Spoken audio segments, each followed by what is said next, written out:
9 जून और 10 जून का दिन सिंह राशि के लोगों के लिए कैसा होने वाला है। सबसे पहले हम इन 2 दिनों के तिथि, नक्षत्र और योग की बात करेंगे। उसके बाद उसके राशिफल के बारे में जानेंगे। अब ये जो 9 जून का दिन है, ये मंगलवार का दिन है। कृष्ण पक्ष की 9वीं तिथि रहेगी और चंद्रमा मीन राशि में उत्तर भाद्रपद नक्षत्र में रहेंगे। वहीं हम योग की बात करें तो इस दिन सर्वार्थ सिद्धि योग बनेगा, जो पूरा दिन बनने वाला है। इसके अलावा इस दिन प्रीति नाम का योग और आयुष्मान नाम का योग भी रहेगा। वहीं 10 जून की बात करें तो ये बुधवार का दिन है। कृष्ण पक्ष की 10वीं तिथि रहेगी। चंद्रमा मीन राशि में ही लेकिन रेवती नक्षत्र में होंगे। इससे सौभाग्य नाम का योग, शोभन नाम का योग और साथ में रवि नाम का योग भी बनेगा। अब इन योगों का प्रभाव कैसे आपको प्रभावित करेगा, क्या चीजें अच्छी रहेंगी, किन चीजों में सावधानी रखनी होगी, चलिए विस्तार से जान लेते हैं। तो दोनों दिन की एक साथ बात करेंगे क्योंकि राशिफल चंद्र राशि पर आधारित है। तो अगर दोनों दिनों की हम सबसे पहले आपकी हेल्थ की बात करें, हेल्थ के मामले में देखा जाए तो आपके लिए ये दोनों दिन हेल्थ के मामले में बहुत अच्छे होने वाले हैं। आपकी हेल्थ में इम्प्रूवमेंट होगी क्योंकि देखिए यहाँ पर आपके 12वें घर के स्वामी होते हैं चंद्रमा, और अब वो बैठे हैं मीन राशि में। अष्टम भाव में है हालांकि, लेकिन फिर भी आपकी हेल्थ अच्छी रहने वाली है। इस समय आपका स्वभाव बहुत अच्छा रहेगा। छोटी मोटी चुनौतियां होंगी, लेकिन छोटी मोटी चुनौतियां तो जीवन का हिस्सा हैं। अगर ओवरऑल देखा जाए तो हेल्थ ठीक रहेगी आपकी। आपके पास स्पष्ट रूप से सोचने का समय रहेगा किसी भी चीज के मामले में, काम है या निजी जीवन है। तो एक होता है ना कि हमारी सोच स्पष्ट नहीं हो पाती है, समझ ही नहीं आता है कि डिसीजन क्या लें, कौन सी राह अच्छी है या क्या करना आपके लिए ज़्यादा बेहतर रहेगा। तो ऐसी जब आप स्थिति में होते हैं, उस स्थिति से बाहर निकलने के लिए जो आपके अंदर एक एक पॉजिटिविटी चाहिए होती है, वो आपको देखने को मिलेगी, जिससे आप अपनी समस्याओं को सुलझा पाएंगे, अपने मुद्दों को हल करने का प्रयास कर पाएंगे। आपके आसपास के लोग भी आपकी हेल्प करते हुए दिखाई देंगे। और देखिए, आपको ये जानना सबसे ज़्यादा महत्वपूर्ण है कि क्या चीज़ें आपके लिए ज़्यादा अच्छी हैं, यानी कि क्या कार्य आपके लिए अच्छे हैं, कौन से ऐसे लोग हैं, कौन से ऐसे व्यक्ति हैं जो आपके लिए ज़्यादा इम्पोर्टेंट हैं, और कहीं आप उनको इग्नोर तो नहीं कर रहे। ये जो 12वां घर है ना, ये व्यय का भाव कहा गया है, जिसके स्वामी चंद्रमा होते हैं। और अब ये कहाँ है? अब हैं ये आपके 8वें घर में। वैसे तो 8वां घर अच्छा नहीं कहा गया है। 8वें घर में इनकी युति होकर दूसरे घर पर दृष्टि भी डालेगी।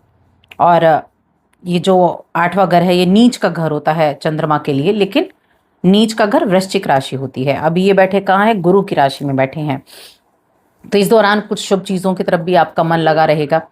कुछ शुभ चीज़ें भी आप करना चाहेंगे। आप पाएंगे कि आपके करियर में आपके लिए बहुत सी आश्चर्यजनक बातें छिपी हुई हैं। कोई आपकी कार्य क्षमता को जांच रहा है, ऐसा आपको लगेगा। और देखिए, कुछ ऐसे लोगों से आपकी मुलाकात होगी जो आपसे बहुत प्रभावित होंगे, आपकी बातों से प्रभावित होंगे, आपके काम करने के तरीके से आप प्रभावित हो सकते हैं। यानी कि जरिया कोई भी हो सकता है, कार्य कोई भी हो सकता है, लेकिन हाँ, होगा जरूर। आपको कोई निमंत्रण मिल सकता है, कोई जॉब वगैरह का। कहीं आपने अप्लाई किया हुआ था, या ऐसे आप जॉब ढूंढ रहे थे, तो हो सकता है कहीं ना कहीं से ऐसी कोई अपॉर्चुनिटी आपको मिल जाए कि आपको वहां जाने का मौका मिले। तो अगर आपको लग रहा है कि हाँ, ये मौका आपके लिए सही है, तो उस मौके का लाभ ज़रूर उठाएं, ताकि आप अपने करियर में एक सीढ़ी ऊपर चढ़ सकें। क्योंकि शुरुआत करना बहुत ज़्यादा इम्पोर्टेंट है। अगर आप शुरुआत कर लेंगे तो आप आगे की राह को भी मजबूत कर सकते हैं। जो भी इस राशि के जातक मैनेजमेंट के काम से जुड़े हुए हैं और अपने काम में आप महारथी हैं, अपने काम में आपने महारत हासिल कर रखी है, तो यकीन मानिए, आपकी जितनी पॉजिटिव सोच होगी, उसकी बदौलत आप अपने लक्ष्य के ज़्यादा नज़दीक मिलेंगे। आप अपने काम में बहुत सफल रहेंगे। और साथ ही साथ आपको ये भी ध्यान रखना है कि अगर कभी आपकी उम्मीद के मुताबिक सफलता नहीं मिलती है, तो आपको हतोत्साहित नहीं होना है। धीरे धीरे ही सही, आप अपनी हर एक आर्थिक जिम्मेदारी को जरूर पूरा करेंगे। लेकिन कई बार हम क्या होते हैं कि जरूरत से ज्यादा तो हमारी इच्छाएं हो जाती हैं, वो फिर पूरी नहीं होती हैं, उससे हम उतने ज़्यादा ज़्यादा हम एकदम हतोत्साहित हो जाते हैं, यानी इमोशनल भी हो जाते हैं, हमारा कहीं ना कहीं बहुत ज़्यादा डाउन भी हम चले जाते हैं कि नहीं कुछ नहीं होगा। ये आपको नहीं होना है, क्योंकि आप काम कर रहे हैं, उस काम का जो नतीजा है वो आपको ज़रूर मिलेगा। कुछ का जल्दी मिल जाता है, कुछ का थोड़ा डिले हो जाता है, लेकिन मिलेगा ज़रूर। धन संपत्ति के मामले में दोनों ही दिन अच्छे बने हुए हैं, और इस दौरान कोई ऐसी चीज़ें लंबे समय से अटका मुआवजा हो गया, जैसे ऐसी चीज़ों से लाभ हो सकता है। कर्ज जो आपने ले रखा था उसको उतारने का मौका मिल सकता है। कोई देखिए पैतृक संपत्ति से जुड़ा कोई मुआवजा अगर आपका अटका हुआ था ना, तो बहुत अच्छे चांसेस बने हुए हैं इन 2 दिनों में उसके उतरने के। तो अगर यहाँ स्थितियाँ ठीक चल रही हैं तो आपके लिए बहुत उत्तम समय भी रह सकता है पैसे के मामले में। व्यक्तिगत मार्गदर्शन आपके रिश्तों में सुधार लेकर आएगा। कुछ लोगों को अपने कार्यक्षेत्र में तरक्की मिलने का योग बना हुआ है, और आप आज अपने किसी पुराने मित्र से मिलने भी जा सकते हैं, उनके साथ वक्त भी बिता सकते हैं, जिनसे मिलकर आपको काफ़ी खुशी महसूस होने वाली है। लेकिन देखिए, मित्र से में आप मिलने जा रहे हैं, लेकिन ऐसी कोई कार्य ना करें, कोई ऐसा एडिक्शन वाला आपका कार्य है, अल्कोहल वगैरह आप लेते हैं, तो उसका ध्यान रखना है, क्योंकि ये आपके स्वास्थ्य को सबसे ज़्यादा प्रभावित करेगा। सेहत को आप बिगाड़ सकते हैं इससे। जिस सेहत के बारे में मैंने आपको कहा ना कि सेहत अच्छी रहेगी, और अगर आप ऐसा करते हैं तो कहीं ना कहीं आपकी सेहत प्रभावित हो जाएगी। तो इसीलिए इसका थोड़ा ध्यान रखें। बाकी हम वैवाहिक जीवन देखें तो बहुत शानदार दिख रहा है। आपने अपने जो अपने पार्टनर से वादे किए हैं उनको आप पूरा करते दिखाई देंगे, और आपको लगेगा कि हाँ, अगर आपका जीवन साथी है तो सब कुछ है, वरना कुछ नहीं है।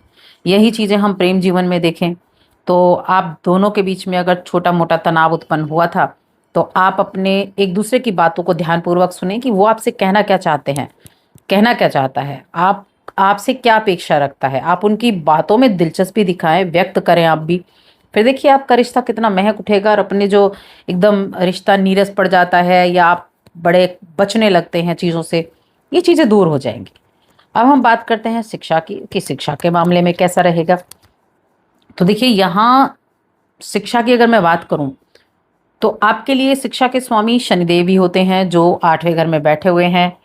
तो ये जो अभी समय चल रहा है, ये बाहर जाने के लिए मैं कह सकती हूँ आप प्रयास कर रहे हैं, तो आप अपना फोकस बनाकर रखें, क्योंकि अगर आपने अपने फोकस को बिगाड़ा ना, तब दिक्कतें हो सकती हैं। बाकी समय है कि आपको बाहर जाने का मौका मिल सकता है, घर से दूर पढ़ाई करना चाहते हैं तो उसका मौका आपको मिल सकता है। तो कुल मिलाकर ये दोनों दिन आपके लिए बहुत अच्छे होने वाले हैं। इन 2 दिनों को अच्छे से एंजॉय करें, चैनल को सब्सक्राइब करें। जय माता दी।